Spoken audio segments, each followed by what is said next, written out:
नमस्कार, मैं हूं आपके साथ हिमांशु दीक्षित। टाइम्स नाउ और भारत के मॉर्निंग बुलेटिन न्यूज उदय में आपका स्वागत है। और इस बुलेटिन में हम आपको देश दुनिया की तमाम बड़ी खबरें आपको दिखाएंगे। बुलेटिन में वायरल खबरें भी आपको बताएंगे, खबरें आपके काम की भी होंगी। लेकिन सबसे पहले देखिए 5 मिनट में 25 बड़ी खबरें।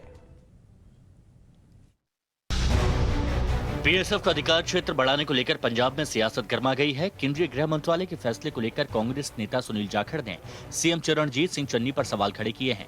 वहीं चन्नी के फैसले का विरोध करते हुए केंद्र सरकार से इस आदेश को वापस लेने की मांग की है। पंजाब कांग्रेस में जल्द ही संगठन फेरबदल और विस्तार देखने को मिल सकता है।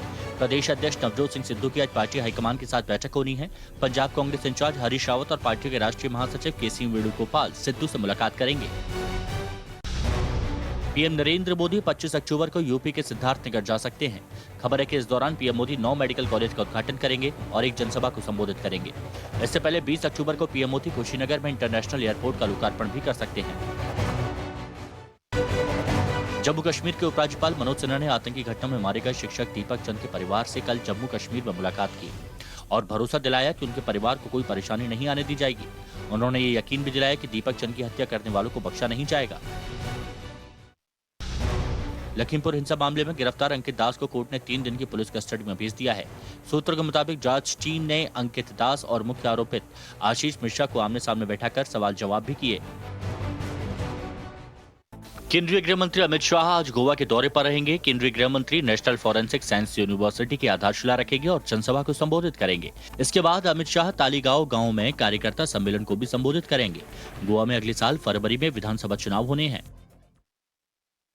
आगामी विधानसभा चुनाव को लेकर बीजेपी की कल वॉर रूम बैठक हुई। इसमें केंद्रीय गृह मंत्री अमित शाह भी शामिल हुए। बैठक पार्टी के पुराने मुख्यालय 11 अशोक रोड पर आयोजित की गई। संगठन महामंत्री बीएल संतोष, केंद्रीय मंत्री पीयूष गोयल और पार्टी महासचिव अरुण सिंह बैठक में मौजूद रहे। यूपी की सत्ता में वापसी के लिए समाजवादी पार्टी के अध्यक्ष अखिलेश यादव विजय यात्रा पर निकले हैं। कल उन्होंने जालौन में पूर्व सांसद फूलन देवी की मां से मुलाकात की और कामयाबी का आशीर्वाद मांगा। फूलन देवी मिर्जापुर और पूर्वी उत्तर प्रदेश के कई हिस्सों में रहने वाले सर्वाधिक पिछड़ी जाति के लोगों में खासी लोकप्रिय थीं। कांग्रेस संगठनात्मक चुनाव की तारीख जल्द ही सामने आ सकती है। खबर है कि पार्टी हाईकमान ने संगठनात्मक चुनाव कराने के लिए हरी झंडी दी है और 16 अक्टूबर को पार्टी की सीडब्ल्यूसी बैठक में इस बारे में चर्चा हो सकती है। एनसीपी प्रमुख शरद पवार ने सरकार पर केंद्रीय एजेंसियों के दुरुपयोग का आरोप लगाया है। उन्होंने कहा कि केंद्र सरकार उनकी पार्टी के नेताओं के संबंधियों को निशाना बना रही है। शरद पवार ने लखीमपुर कांड पर यूपी के सीएम योगी आदित्यनाथ पर भी निशाना साधा। ड्रग्स केस में फंसे आर्यन खान की जमानत पर अदालत ने कल अपना फैसला एक बार फिर टाल दिया। एनसीबी लगातार कोशिश कर रही है कि आर्यन को जमानत न मिले। आरोप है कि आर्यन खान ड्रग पैडलर के साथ लगातार संपर्क में थे। अब कोर्ट आर्यन की जमानत याचिका पर आगे की आज सुनवाई करेगा।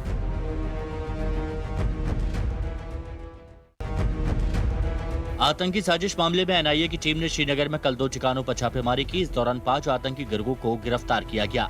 इससे पहले मंगलवार को भी एनआईए ने कई जगहों पर रेड की थी। छापेमारी में कई दस्तावेज और वित्तीय लेनदेन के रिकॉर्ड भी एनआईए के हाथ लगे हैं। ओडिशा के मलकानगिरी में 3 इनामी नक्सली कल मुठभेड़ में मारे गए। मौके से भारी तादाद में हथियार बरामद किए हैं। तीनों नक्सली हत्या, लूट, आगजनी, एम्बुश में जवानों को फंसाने समेत कई घटनाओं में शामिल थे और इन पर 10 लाख रुपए का इनाम था। ग्रेटर नोएडा में 55 लाख रुपए की फर्जी लूट का खुलासा हुआ है। एक कंपनी के कर्मचारी ने पुलिस को मालिक के 55 लाख रुपए की लूट की खबर दी। जांच में दावा फर्जी निकला। सूरतपुर कोतवाली पुलिस ने 3 आरोपियों को गिरफ्तार किया और निशानदेही पर नकद भी बरामद कर लिया है।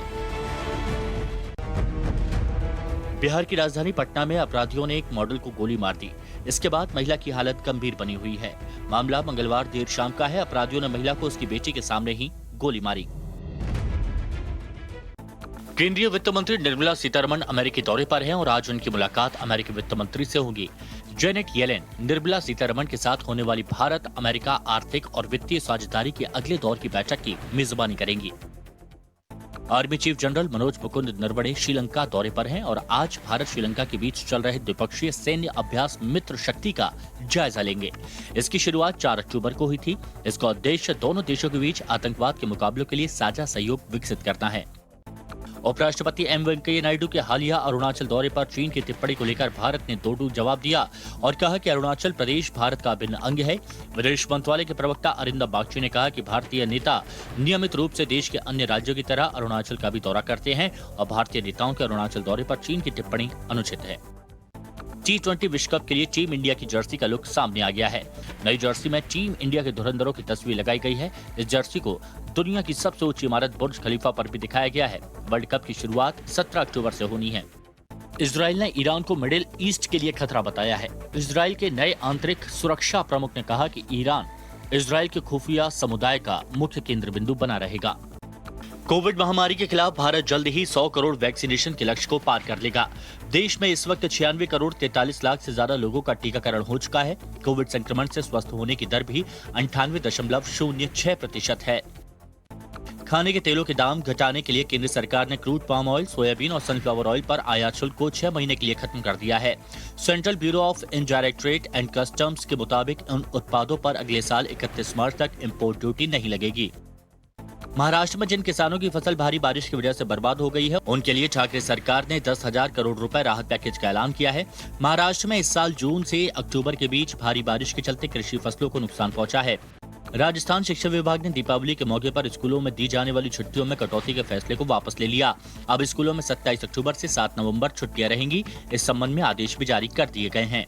सेंट्रल यूनिवर्सिटी गुजरात में टीचिंग, नॉन टीचिंग स्टाफ के 114 पदों पर भर्ती निकली है।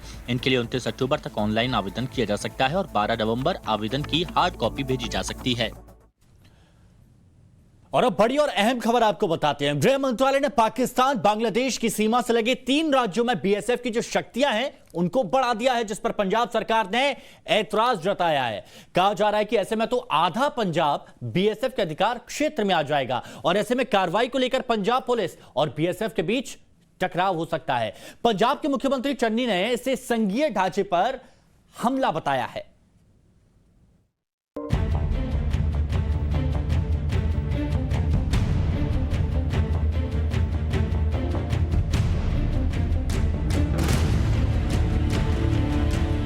केंद्रीय गृह मंत्रालय ने पाकिस्तान और बांग्लादेश की सीमा से लगे 3 राज्यों में बॉर्डर सिक्योरिटी फोर्स यानी बीएसएफ के अधिकार क्षेत्र में इजाफा करने का ऑर्डर जारी किया, जिसके मुताबिक पंजाब, पश्चिम बंगाल और असम में बीएसएफ के पास अब बॉर्डर से 50 किलोमीटर के दायरे में कार्रवाई करने का अधिकार होगा। इसका मतलब ये हुआ कि बीएसएफ अब 50 किलोमीटर तक के इलाके में तलाशी, गिरफ्तारी और जब्ती कर सकेगी और इसके लिए उसे मजिस्ट्रेट के आदेश और वारंट की भी जरूरत नहीं पड़ेगी। केंद्र सरकार के इस आदेश के बाद पंजाब में सियासी बवाल मच गया। मुख्यमंत्री चरणजीत सिंह चन्नी ने इसे संघीय ढांचे पर हमला बताया। उन्होंने ट्वीट किया, मैं भारत सरकार के एक तरफा फैसले की कड़ी निंदा करता हूं। केंद्र ने अंतर्राष्ट्रीय सीमाओं के साथ लगने वाले 50 किलोमीटर के दायरे में बीएसएफ को अतिरिक्त शक्तियां दी हैं, जो संघीय ढांचे पर सीधा हमला है। मैं केंद्रीय गृह मंत्री अमित शाह से आग्रह करता हूं कि इस तर्कहीन फैसले को तुरंत वापस लें। हालांकि वो अपनी पार्टी के मौजूदा और पुराने सहयोगियों के निशाने पर आ गए। पूर्व मुख्यमंत्री कैप्टन अमरिंदर सिंह ने केंद्र के फैसले का स्वागत किया। कैप्टन के मीडिया सलाहकार रवीन ठुकराल ने उनकी तरफ से ट्वीट करते हुए लिखा कि कश्मीर में हमारे जवान मारे जा रहे हैं। दिख रहा है कि ज्यादा से ज्यादा हथियार और नशीले पदार्थ पाकिस्तान की ओर से पंजाब में भेजे जा रहे हैं। बीएसएफ की बढ़ी हुई मौजूदगी और ताकत ही हमें और मजबूत करेगी। केंद्रीय सशस्त्र बलों को राजनीति में न घसीटें। वहीं पंजाब कांग्रेस के बड़े नेता सुनील जाखड़ ने गृह मंत्री अमित शाह से मुख्यमंत्री चन्नी की मुलाकात का जिक्र कर पूछा कि कहीं अनजाने में ही सही आपने पंजाब का आधा हिस्सा बीएसएफ के हवाले तो नहीं कर दिया। उनका इशारा चन्नी की गृह मंत्री की उस मांग को लेकर था जिसमें उन्होंने पंजाब से लगे इंटरनेशनल बॉर्डर को सील करने की मांग को लेकर की थी। इस बीच पंजाब के गृह मंत्री सुखजिंदर सिंह चन्नी के बचाव में आगे आए हैं। उन्होंने कहा कि सीएम चन्नी ने ऐसा कोई वादा नहीं किया। रंधावा ने यह भी जोड़ा कि इस बारे में वो पीएम और गृह मंत्री से फोन पर बात करेंगे। ਟੈਰਰਿਜ਼ਮ ਦੇ ਟਾਈਮ 'ਚ ਪੰਜਾਬ ਪੁਲਿਸ ਨੇ ਸਭ ਤੋਂ ਵਧੀਆ ਕੰਮ ਕੀਤਾ। ਮੇਰੇ ਖਿਆਲ ਵਰਲਡ ਦੇ ਵਿੱਚ ਸਭ ਤੋਂ ਵੱਧ ਜੇ ਕੋਈ ਕੰਮ ਵਧੀਆ ਕੀਤਾ ਤੇ ਪੰਜਾਬ ਪੁਲਿਸ ਨੇ ਕੀਤਾ ਔਰ ਬੜੇ ਥੋੜੇ ਟਾਈਮ 'ਚ ਟੈਰਰਿਜ਼ਮ ਨੂੰ ਕੰਟਰੋਲ ਕਰ ਲਿਆ। ਜੇ ਪੰਜਾਬ ਪੁਲਿਸ ਟੈਰਰਿਜ਼ਮ ਨੂੰ ਕੰਟਰੋਲ ਕਰ ਸਕਦੀ ਹੈ, ਮੈਨੂੰ ਇਹ ਲੱਗਦਾ ਕਿ ਜਿਵੇਂ ਸਾਡੀ ਨੈਸ਼ਨੈਲਿਟੀ ਤੇ ਗਵਰਨਮੈਂਟ ਆਫ ਇੰਡੀਆ ਨੂੰ ਕੋਈ ਸ਼ੱਕ ਹੈ। मैं दसना चाहना कि पंजाबी बड़े बड़े देशभक्त ने और अपने देश नाल प्यार करते हैं। अब आपको बताते हैं कि आखिर पंजाब में बीएसएफ का अधिकार क्षेत्र बढ़ा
तो वहीं पंजाब कांग्रेस के अध्यक्ष नवजोत सिंह सिद्धू आज दिल्ली में पंजाब कांग्रेस के प्रभारी हरीश रावत और केसी वेणुगोपाल से मुलाकात करेंगे और यह माना जा रहा है कि इस दौरान सिद्धू की नाराजगी को दूर करने के लिए कुछ अहम फैसले लिए जा सकते हैं। नवजोत सिंह सिद्धू पंजाब में कुछ नियुक्तियों को लेकर नाराज हैं और सूत्र बताते हैं कि नियुक्तियों पर सलाह नहीं लिए जाने से सिद्धू मुख्यमंत्री चरणजीत सिंह चन्नी से नाराज हैं। सिद्धू ने 28 सितंबर को कांग्रेस अध्यक्ष पद से इस्तीफा दे दिया था, जिसे अभी तक आलाकमान ने स्वीकार नहीं किया है। हालांकि आधिकारिक तौर पर यही बताया जा रहा है कि हरीश रावत और केसी वेणुगोपाल से मुलाकात के दौरान पंजाब कांग्रेस में फेरबदल और विस्तार को लेकर चर्चा होगी।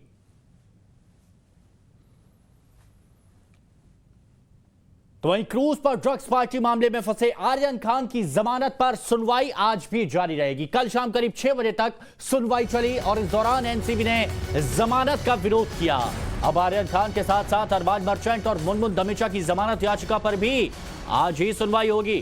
कल सुनवाई के दौरान एनसीबी की तरफ से पेश एडिशनल सॉलिसिटर जनरल ने कोर्ट को आर्यन के मोबाइल चैट भी दिखाए। साथ ही यह दावा किया कि इस चैट में थोक मात्रा में ड्रग्स की बात की जा रही है, जो व्यक्तिगत इस्तेमाल के लिए नहीं हो सकता।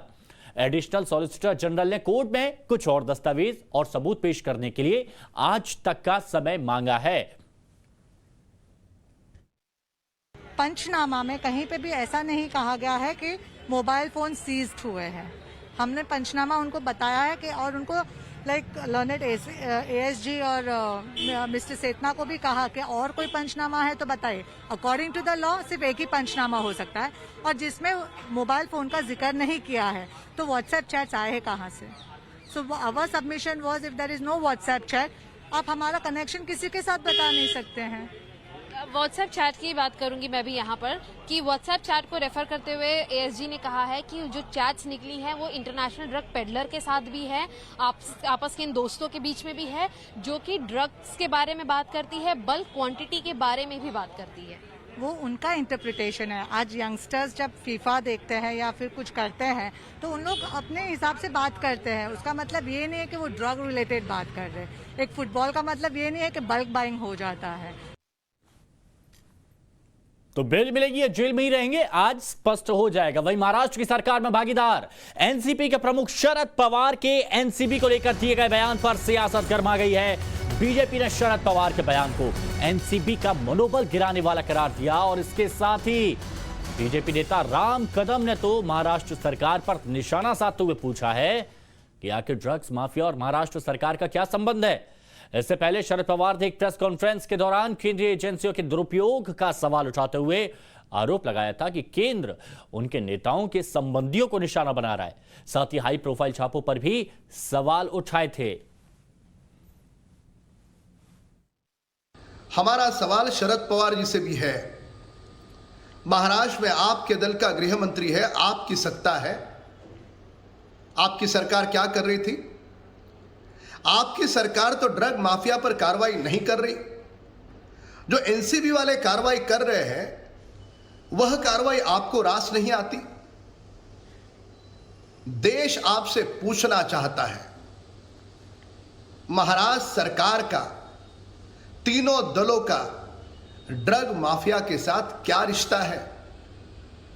और उसी रिश्ते के कारण प्रत्यक्ष अप्रत्यक्ष रूप से एनसीबी अफसरों का विरोध करते हुए क्या आप सारे लोग ड्रग माफिया का समर्थन कर रहे हो?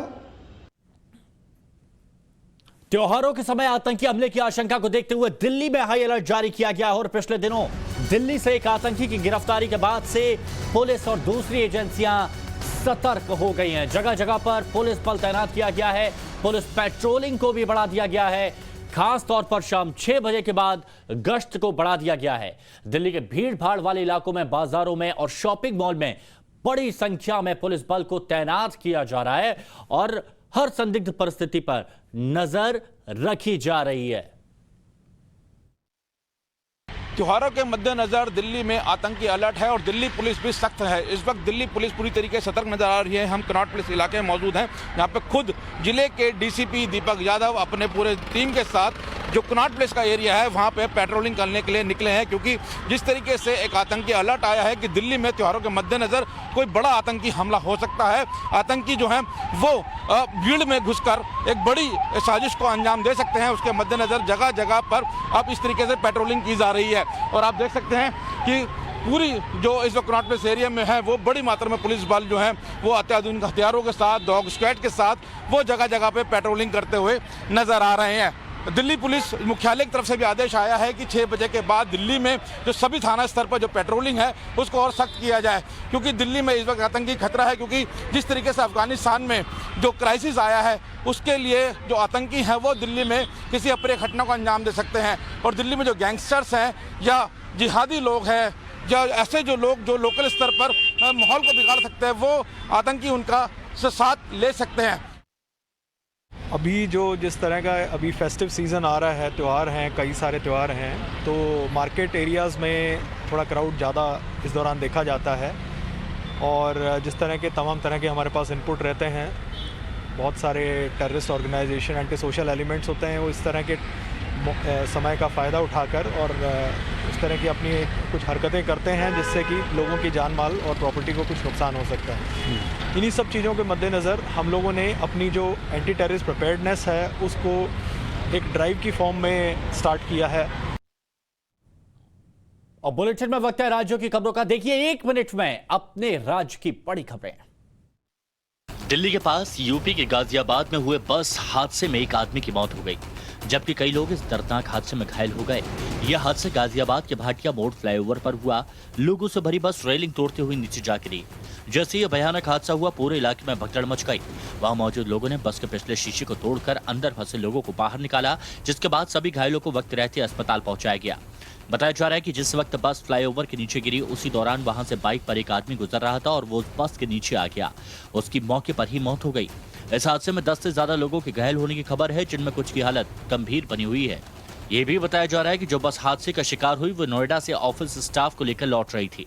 मौके पर मौजूद लोगों का कहना है कि बस गलत दिशा से आ रही थी। फिलहाल पुलिस इस मामले की छानबीन कर रही है। ओडिशा के मलकानगिरी में पुलिस को बड़ी कामयाबी हाथ लगी। पुलिस के जवानों ने मुठभेड़ में 3 इनामी नक्सलियों को ढेर कर दिया।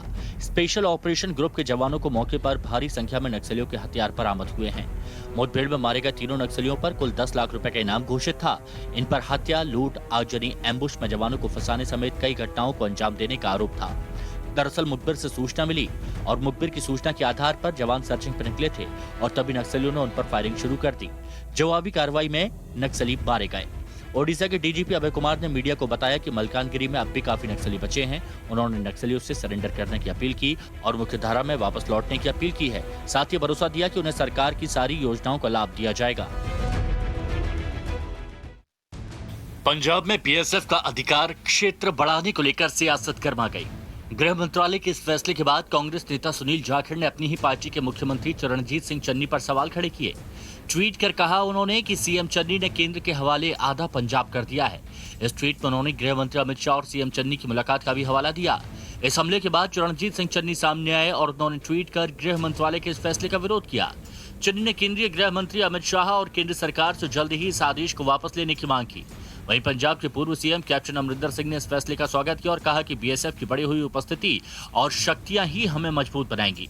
केंद्रीय सशस्त्र बलों को राजनीति में न घसीटें। दरअसल गृह मंत्रालय ने बुधवार को 3 राज्यों में सीमा सुरक्षा बल का क्षेत्राधिकार बढ़ाया है, जिसमें पंजाब भी शामिल है। पंजाब में अब बीएसएफ के अधिकार क्षेत्र को 15 किलोमीटर से बढ़ाकर 50 किलोमीटर कर दिया गया है। इसका मतलब ये हुआ कि सीमा से 50 किलोमीटर के दायरे में बीएसएफ तलाशी अभियान, गिरफ्तारी और जब्ती कर सकती है और इसके लिए उसे किसी की इजाजत लेने की जरूरत नहीं होगी।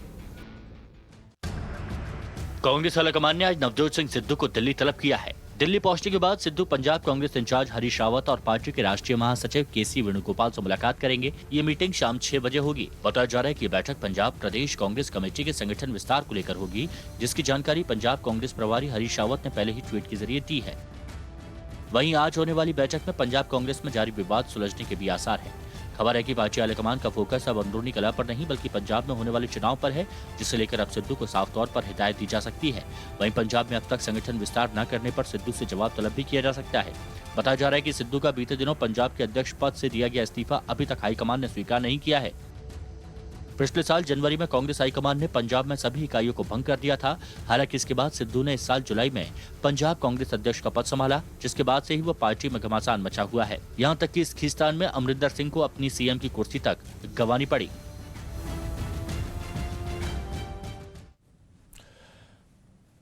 और अब देखिए वो खबरें जो आपके काम की हैं। त्योहारी सीजन को देखते हुए सरकार ने खाद्य तेलों को लेकर बड़ा ऐलान किया है, जिसके तहत क्रूड पाम ऑयल, सोयाबीन और सनफ्लावर ऑयल पर लगने वाला आयात शुल्क खत्म कर दिया है। सरकार ने 6 महीने यानी कि अगले साल 31 मार्च तक के लिए इन तेलों पर लगने वाली इंपोर्ट ड्यूटी खत्म कर दी है। सूत्रों का कहना है कि नवंबर में तिलहन की नई फसल आने से पहले तेलों के आयात पर लगने वाले सेस में 2 बार और कटौती हो सकती है। बाजार में तेलों की मौजूदा कीमत और आपूर्ति के ट्रेंड को देखते हुए इसकी गुंजाइश बनाई है।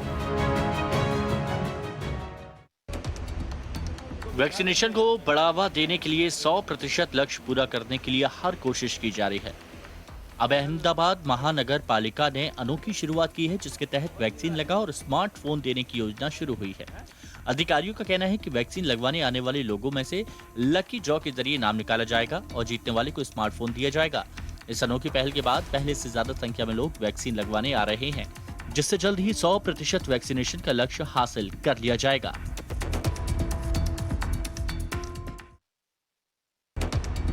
महाराष्ट्र सरकार ने किसानों को लेकर बड़ा ऐलान किया है। सरकार ने बाढ़ और भारी बारिश से परेशान किसानों को मुआवजा देने के लिए 10,000 करोड़ के पैकेज का ऐलान किया। मराठावाड़ा सहित कई जिलों में सोयाबीन, कपास, गन्ना, मक्का और बागवानी फसलें, खासतौर पर प्याज को भारी नुकसान पहुंचा है। ऐसे में राज्य सरकार पीड़ितों की मदद के लिए आगे आई है। सरकार ने बताया कि जून से अक्टूबर 2021 तक प्रदेश में भारी बारिश और बाढ़ से 55 लाख हेक्टेयर से अधिक फसलों को नुकसान पहुंचा है। इसलिए अगर किसानों को मुआवजा नहीं मिला तो वो बर्बाद हो जाएंगे।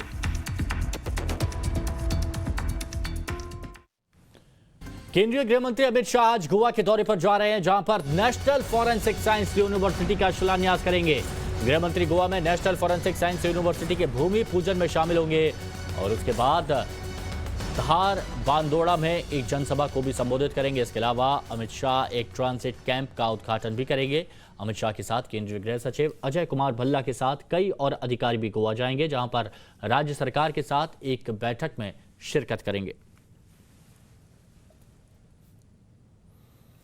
तो एक दिन के गोवा दौरे पर रहेंगे केंद्रीय गृह मंत्री अमित शाह। अधिकारियों के साथ यहां पर बैठक भी होगी। और देखिए, गोवा में जल्द ही विधानसभा चुनाव होने जा रहे हैं, तो उसकी तैयारियां अभी से ही युद्ध स्तर पर की जा रही हैं।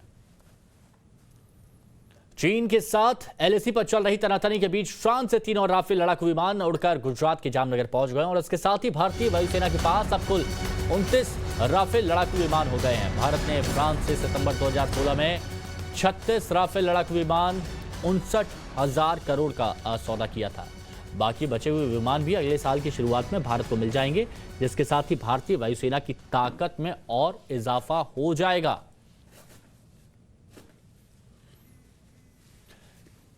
कश्मीर घाटी में आतंकियों ने अपनी रणनीति बदली, निर्दोष आम लोगों की हत्याएं की, 90 के दशक जैसा डर का माहौल बनाना चाहा, लेकिन अब उनके अंदर डर का माहौल है, क्योंकि सेना अब उन्हें उन्हीं की भाषा में जवाब दे रही है।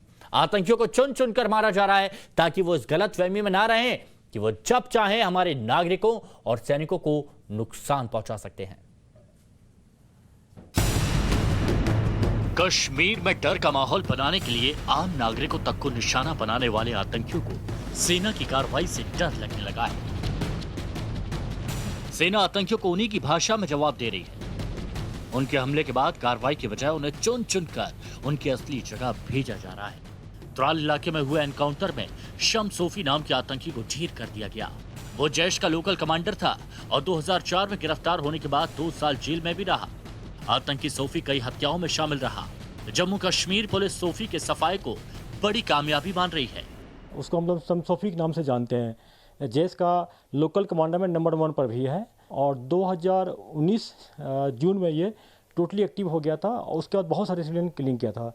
जो भी बाहर से जैश के पाकिस्तानी टेररिस्ट आते थे, इसको यह शेल्टर देता था, उसको रहने के लिए हाइडआउट देता था और इसके मारे जाने से उस एरिया में सिक्योरिटी पुलिस को बहुत कमी मिली है। इससे पहले सोमवार शाम को शोपिया में 2 जगह शुरू हुए एनकाउंटर में 5 आतंकियों को ढेर किया गया। इन 5 आतंकियों में मुश्ताक नाम का आतंकी भी शामिल है, जिसने श्रीनगर में बिहार के वीरेंद्र पासवान की हत्या की थी। पासवान कश्मीर में गोलगप्पे का ठेला लगाते थे। आतंकी मुश्ताक पासवान की हत्या करने के बाद शोपिया चला गया था, लेकिन निर्दोष आम नागरिक की हत्या करने वाले मुश्ताक को सेना की गोली ने तलाश कर ही लिया। पाकिस्तान के इशारे पर आतंकी आम नागरिकों को टारगेट किलिंग कर रहे हैं ताकि डर का माहौल बनाया जा सके। पासवान के अलावा श्रीनगर में मेडिकल स्टोर चलाने वाले माखनलाल बिंदु की हत्या कर दी गई। उसके बाद श्रीनगर में ही स्कूल कैंपस में प्रिंसिपल सुपिंदर कौर और टीचर दीपक चंद की गोली मारकर हत्या कर दी गई। जम्मू कश्मीर के उपराज्यपाल मनोज सिन्हा बुधवार को दीपक चंद के परिवार से मिले, पीड़ित परिवार के प्रति संवेदना जताई। घाटी में आतंकियों से हमदर्दी रखने और उनका साथ देने वाले सैकड़ों लोगों को हिरासत में लिया गया है। वहीं एनआईए ने आतंकी साजिश रचने के केस में 5 लोगों को गिरफ्तार किया, यानी आतंकियों के मंसूबे कामयाब नहीं होने दिए जाएंगे। जहां पाकिस्तान के इशारे पर आतंकी घाटी में 90 के दशक जैसा माहौल बनाना चाहते हैं, वहीं सेना की कार्रवाई उन्हें संदेश दे रही है कि किसी भी कीमत में ऐसा नहीं होने दिया जाएगा। जान लेने वाले एक-एक आतंकी को मार गिराया जाएगा। Bureau report, times now, Navbharat. Ahmedabad महानगर पालिका ने अहमदाबाद शहर में 100% वैक्सीनेशन के टारगेट को पूरा करने के लिए अनोखी पहल शुरू की है। अहमदाबाद महानगर पालिका वैक्सीन लगाओ और लकी ड्रॉ में स्मार्टफोन जीतो योजना शुरू की है और इस योजना के तहत वैक्सीन लेने वाले नागरिक का मोबाइल नंबर रजिस्टर किया जाता है और फिर कंप्यूटर से लकी ड्रॉ निकाला जाता है। इससे पहले अहमदाबाद महानगर पालिका वैक्सीनेशन को बढ़ाने के लिए खाने का तेल, वैक्सीन की होम डिलीवरी जैसे महाअभियान भी चला चुकी है। अब अहमदाबाद महानगर पालिका की वैक्सीन लगवाओ और स्मार्टफोन जीतो की योजना लोगों में चर्चा का केंद्र बनी है। जो नागरिक अब तक वैक्सीनेशन से दूर भाग रहे थे, अब वो खुद वैक्सीनेशन सेंटर तक पहुंच रहे हैं। उम्मीद है कि लकी ड्रॉ में उनका मोबाइल निकल आए। अहमदाबाद महानगर पालिका के द्वारा एक नई स्कीम देश में पहली बार लाई गई है, जिसका नाम है वैक्सीन लीजिए और स्मार्टफोन जीतिए। जी हां, देखिए, टाइम्स नेटवर्क की टीम जिस जगह पर मौजूद है, ये अहमदाबाद शहर का सबसे बड़ा वैक्सीनेशन सेंटर है और इस वैक्सीनेशन सेंटर पर लोग बड़ी संख्या में वैक्सीन लेने के लिए आते रहे हैं। लेकिन जब से ही ये योजना अमल में आई है, वैक्सीन लो और स्मार्टफोन जीतो, तो इसके मद्देनजर आप देख सकते हैं किस तरह से यहाँ पर लोग आ रहे हैं। रजिस्ट्रेशन की जो प्रक्रिया है वो विधिवत की जा रही है और आप देखिए, एक बुजुर्ग हैं, वो भी वैक्सीन लगवाने के लिए यहाँ पर अपनी धर्मपत्नी को लेकर आए हैं और विधिवत तौर से यहाँ पर जो वैक्सीनेट उन्हें करने की प्रक्रिया है वो की जा रही है और लोगों में भी खासा उत्साह है, क्योंकि देश में पहली बार ऐसी योजना जो है वो अहमदाबाद महानगर पालिका की तरफ से लाई गई है। वैक्सीन लीजिए और स्मार्टफोन जीतिए। बिल्कुल, अहमदाबाद महानगर पालिका ने ये जो योजना अमल में लाई है, न कि इससे लोगों के हेल्थ का ध्यान रखा है, उसके साथ साथ ये भी कहा जाएगा कि जो प्रधानमंत्री नरेंद्र मोदी का सपना है कि 100% वैक्सीन, उसको भी बहुत बड़ा बल जो है इस योजना से मिलने वाला है। वीडियो जर्नलिस्ट मौजूदान गढ़वी के साथ Amit Rajput, times network, Ahmedabad. Ahmedabad municipal corporation में मैक्सिमम वैक्सीनेशन हो, सभी जो एलिजिबल बेनिफिशियरी है वो फर्स्ट डोज ले और सेकंड डोज के लिए जो भी एलिजिबल है वो सेकंड डोज ले। उसके लिए हम लोग मैक्सिमम एफर्ट्स कर रहे हैं। हमने ये स्कीम रखी है कि जो ये स्पेसिफिक डे में वैक्सीनेशन लेता है, जो भी बेनिफिशियरी है उसका हम लोग लकी ड्रॉ करेंगे और 25 बेनिफिशियरी है, लकी बेनिफिशियरी है, तो उनको हम लोग एक स्मार्ट मोबाइल फ़ोन देने वाले हैं। लिस्ट हमने ऑलरेडी आइडेंटिफाई कर लिया है, अब जो फाइनल प्रोसीजर है हमारी चल रही है। सो ये डिफरेंट हम लोग इनिशिएटिव ले रहे हैं अहमदाबाद म्यूनिसिपल कॉरपोरेशन में, ज़्यादा से ज़्यादा वैक्सीनेशन हो सके इसके लिए। तो 5 राज्यों में अगले साल होने वाले चुनावों में कोविड वैक्सीनेशन की कामयाबी को बीजेपी एक बड़ा मुद्दा बनाएगी। टाइम्स नाउ नवभारत की एक्सक्लूसिव जानकारी के मुताबिक आने वाले चुनावों में बीजेपी देश में सफल वैक्सीनेशन अभियान को एक बड़ी उपलब्धि के तौर पर प्रचारित करेगी। अगले हफ्ते तक देश में कोरोना वैक्सीन के 100 करोड़ डोज लग जाएंगे। 100 करोड़ डोज लगने की उपलब्धि को देश की जनता और खासकर चुनावी राज्यों में ले जाने का बीजेपी ने मेगा प्लान तैयार किया है। बीजेपी आलाकमान ने सभी मंत्रियों, सांसदों, विधायकों और राष्ट्रीय और प्रदेश पदाधिकारियों को कहा है कि 100 करोड़ डोज लगने का टारगेट पूरा होने के मौके पर अलग अलग कार्यक्रम करने के निर्देश दिए हैं। इस योजना के तहत 100% वैक्सीनेशन करने वाले सेंटरों पर जाकर वहां के डॉक्टर और नर्स का सम्मान करने और जिन्होंने वैक्सीन लगवाई है उनके बीच जाकर पीएम मोदी और प्रदेश बीजेपी सरकार इस उपलब्धि देने के साथ साथ केंद्र और प्रदेश सरकार की अन्य योजनाओं की जानकारी देने को कहा गया है।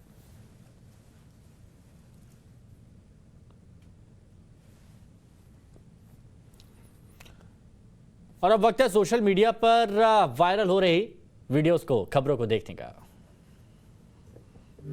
जब कोई बात बिगड़ जाए, जब कोई मुश्किल पड़ जाए। बॉलीवुड सॉन्ग जब कोई बात बिगड़ जाए तो आपको याद ही होगा। अब इसी गाने को गाते हुए एक शख्स का वीडियो वायरल हो रहा है जिसे बॉलीवुड स्टार सराह रहे हैं। न कोई है न कोई था जिंदगी में तुम्हारे सिवा। दरअसल वीडियो मुंबई का है जहां एक शख्स अपने गिटार के साथ गाना गा रहा है। उसके गाने को सुनकर लोग भी वहां इकट्ठा हो रहे हैं।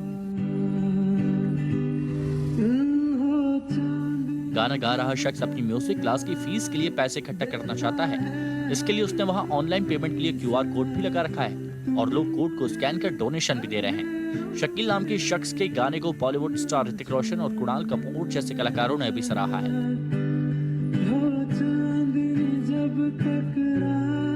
अब तक इस वीडियो को 57,000 से ज्यादा बार देखा जा चुका है।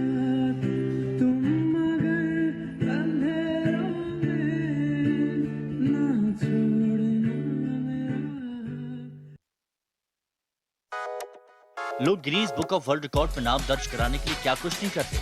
अब एक शख्स ने ऐसा कुछ किया जो न सिर्फ सोशल मीडिया पर वायरल हो गया बल्कि एक रिकॉर्ड भी बन गया। वीडियो में आप एक शख्स को सिर पर रखे अंडों के साथ बैलेंस करते हुए देख सकते हैं। गिनीज वर्ल्ड रिकॉर्ड ने इस वीडियो को शेयर किया है और कैप्शन में लिखा है ग्रेगरी डा सिल्वा एक ही टोपी के ऊपर 735 अंडे रखकर ले जाते हुए। ग्रेगरी वेस्ट अफ्रीका के रहने वाले हैं। ग्रेगरी ने इस शानदार रिकॉर्ड को बनाने के लिए 3 दिन का समय लिया। ये वीडियो इंस्टाग्राम पर शेयर होने के बाद वायरल हो रहा है। अब तक वीडियो को 53,000 से ज्यादा लोग लाइक कर चुके हैं। वहीं नेटिजन्स कमेंट भी कर रहे हैं। ओडिशा के नवरंगपुर में एक गाय का बछड़ा सोशल मीडिया पर छाया हुआ है। दरअसल गाय ने 2 सिर और 3 आंखों वाले बछड़े को जन्म दिया है। वीडियो वायरल होने के बाद लोग बछड़े को देखने के लिए पहुंच रहे हैं। किसान के घर 2 सिर और 3 आंखों वाले बछड़े होने की बात पता चली तो खबर पूरे गांव में फैल गई। लोग बछड़े की पूजा करने लगे और इसे मां दुर्गा का अवतार बताने लगे। वहीं गाय के मालिक का कहना है कि बछड़े को अभी गाय का दूध पीने में काफी परेशानी हो रही है, जिसके कारण उसे बाहर से दूध लाकर पिलाना पड़ रहा है। तो न्यूज उदय में फिलहाल अभी के लिए इतना ही। दीजिए इजाजत, नमस्कार।